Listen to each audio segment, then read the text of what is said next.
$1 87센트. 가진 돈이라곤 이것이 전부였습니다. 그중 60센트는 1센트짜리 동전이었죠. 야채를 사거나 정육점에서 고기를 살 때 한 푼이라도 깎으려고 실랑이를 해서 모은 돈이었습니다. 델러는 다시 한번 세어보았습니다. 틀림없이 $1 87센트였습니다. 내일은 크리스마스. 거리마다 캐럴이 울려 퍼지고 선물 상자를 든 사람들로 넘쳐납니다. 델러는 초라한 침대에 몸을 던져 소리내 울었습니다. 행복한 크리스마스를 손꼽아 기다렸지만 쓸쓸하고 슬픈 크리스마스가 될 게 뻔했기 때문이죠. 일주일에 $8짜리 아파트니 그럴 수밖에 없었죠. 아래층엔 언제나 텅 빈 우편함과 한 번도 울린 적이 없는 초인종이 달려 있었고 그 옆에는 제임스 딜링햄 형이라는 문패가 붙어 있었습니다. 델러에게 그 이름은 사랑스러운 이름이었지만 문패에는 먼지가 쌓여가고 있었습니다. 제임스 딜링햄 형이 일주일에 $30를 벌어들일 때 문패도 제법 그럴듯해 보였습니다. 그러나 수입이 $20로 줄어든 요즘 문패의 글자는 왠지 초라하고 희미하게 보이는 듯 했습니다. 주당 $20든 $30든 언제나 문패 이름을 자랑스럽게 부르는 사람은 델러뿐이었죠. 제임스 딜링햄 영이 집에 들어올 때면 언제나 짐 하고 그 애칭을 부르며 달려나가는 델러. 그럴 때면 이 보잘것없는 집이 환하게 밝아지는 느낌이었습니다. 내일은 크리스마스. 짐에게 선물을 사주기 위해서 몇 달 동안 절약해 모은 돈이 겨우 $1 87센트 뿐이었죠. 짐이 $30를 벌 때는 얼마간이라도 돈을 모을 수가 있었지만 수입이 $20로 줄어든 후로는 도저히 어찌해볼 도리가 없었습니다. $2도 안 되는 돈으로 무엇을 살 수 있을지 막막했죠. 델러는 짐에게 어떤 선물을 하면 좋을 것인지 이것저것 생각했습니다. 그러다 생각을 하는 동안 더없이 행복하고 즐거웠습니다.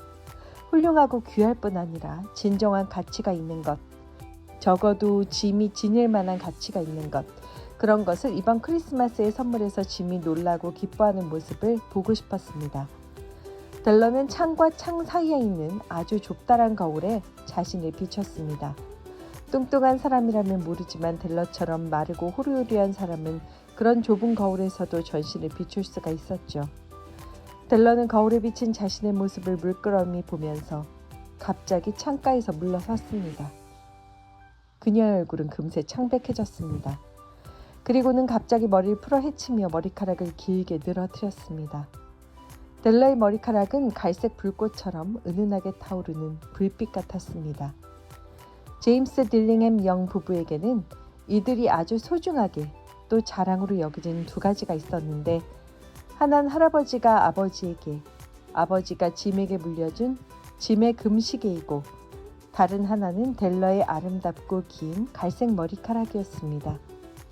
델러의 머리카락은 시바의 여왕이라도 부러워했을 만큼 탐스럽고 눈부셨습니다. 길게 늘어뜨린 머리카락 사이로 언뜻 보이는 델러의 얼굴은 핏기 하나 없이 눈물이 흘렀습니다. 델러는 재빨리 머리를 따 올렸습니다.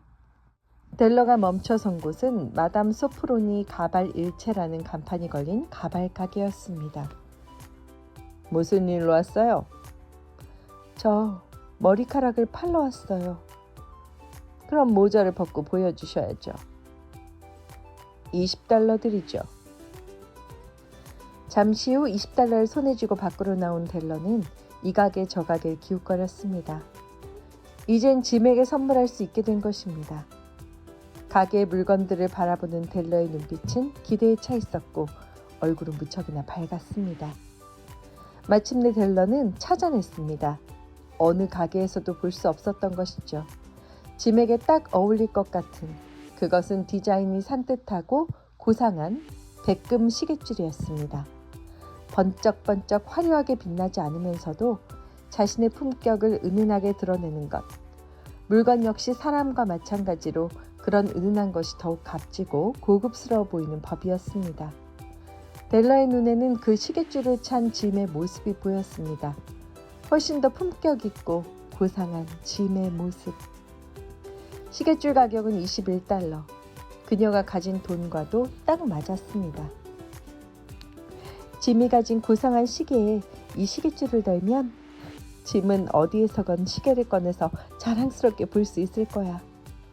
델런 너무나 가슴이 뿌듯했습니다.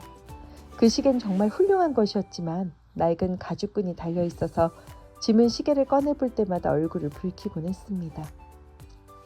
집에 도착하자 델런은 흥분을 가라앉히고 차근차근 짐을 맞을 준비를 했습니다. 먼저 그녀는 머리에 썼던 모자를 벗었습니다. 그러자 짧은 머리가 드러났습니다. 그녀는 가스에 불을 붙이고 고대를 달고 머리를 매만지기 시작했습니다. 얼마 지나지 않아 델라의 머리는 장난꾸러기 소년 같은 짧은 곱슬머리로 변했습니다. 설마 짐이 이 머리를 보고 기절하진 않겠지? 좀 날 미워할지도 몰라.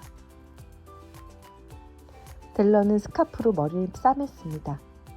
짐이 돌아올 시간이 되었습니다. 그녀는 커피를 끓이고 프라이팬을 달궜습니다. 그리고는 시계줄을 꼭 쥐고 꼼짝 않고 서서 방문을 바라봤습니다. 아래층에서 계단을 올라오는 짐의 발소리가 점점 더 가까워졌습니다. 하느님, 짐이 절 예쁘다고 해야 할 텐데요. 문이 열리며 짐이 들어왔습니다. 그는 지쳤고 추위에 떠는 듯 보였습니다.